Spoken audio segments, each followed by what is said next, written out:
Good morning बच्चों।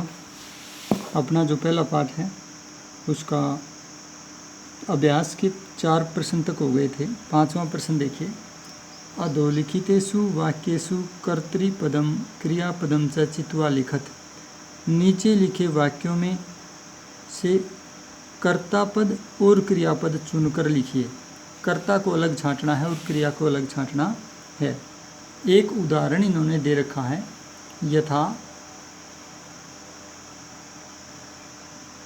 संतः मधुर सूक्त रसम सृजन्ति। संत मधुर सूक्ति रूपी रस का सृजन करते हैं। तो इसमें क्रिया देखो, सबसे पहले तो वैसे कि क्रिया क्या है, सृजन्ति, उत्पन्न करते हैं। कौन उत्पन्न करते हैं? संत है। तो संत है कर्ता की जगह आ जाएगा और सृजन्ति क्रिया की जगह आ जाएगा।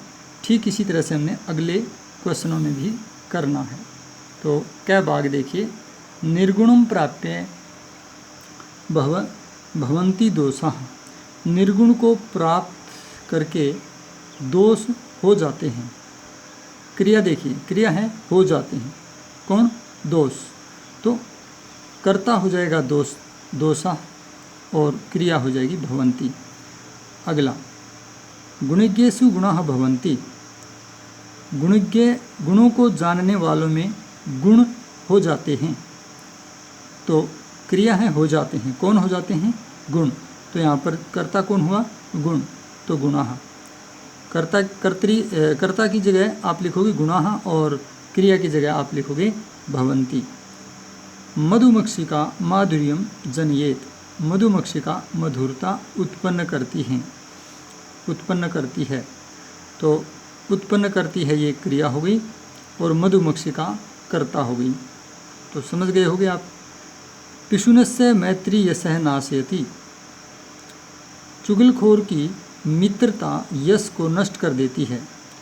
नाशयति नष्ट कर देती है, ये क्रिया होगी। कौन? मैत्री। नाश कौन कर देती है? मैत्री। तो कर्ता कौन होगा? मैत्री। पिशुन नहीं होगा, चुगलखोर की। यहाँ चुगलखोर कर्ता नहीं है, बल्कि यहाँ षष्ठी विभक्ति है, संबंध कारक है ये। तो इसलिए यहाँ पर मैत्री कर्ता होगी और नाशयति क्रिया होगी। नद्यः समुद्रम आसाद्य अपेयाः भवन्ति। नदियाँ समुद्र को प्राप्त करके अपेय हो जाती हैं। हो जाती हैं क्रिया, भवन्ति क्रिया, कौन? नद्य है, नदियाँ। तो नद्य है क्या हो जाएगा? कर्ता हो जाएगा। ये आपका पूरा हुआ। अगला क्वेश्चन देखिए। रेखांकित पदानि आधृत्य प्रश्न निर्माणम कुरुत। रेखांकित पदों को आधार मानकर प्रश्न निर्माण कीजिए। यानी पूरे वाक्य को हमने प्रश्न बनाना है, लेकिन रेखांकित पद को आधार मानकर, यानी उसकी जगह हमने प्रश्नवाचक शब्द का प्रयोग करना है। लेकिन ध्यान रहे, जब आप पेपर में करते हो तो पूरा सेंटेंस आपको लिखना है, पूरा वाक्य लिखना है और अंत में क्वेश्चन मार्क प्रश्नवाचक जो चिन्ह होता है वो लगाना है। लेकिन बदलना किसको है? रेखांकित शब्द को। देखिए पहला भाग। गुणाः गुणज्ञेषु गुणाः भवन्ति। गुण गुणज्ञों में गुण होते हैं।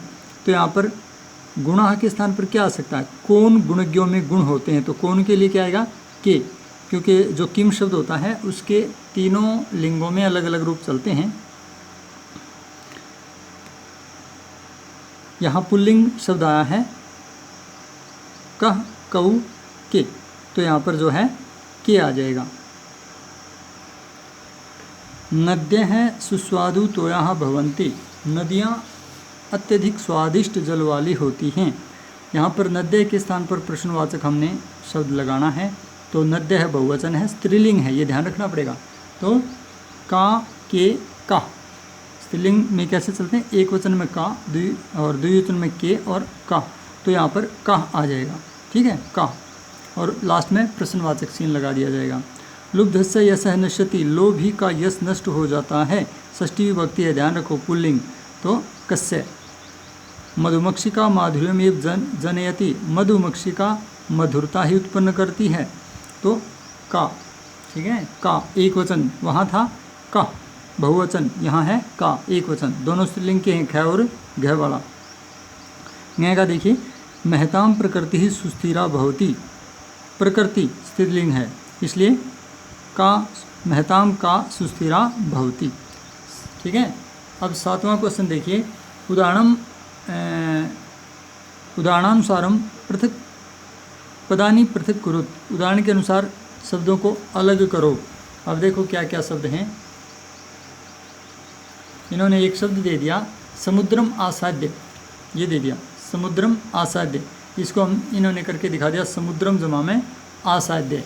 इस तरह आपने करना है। तो अगले जो हैं उनको भी इसी तरह करना है।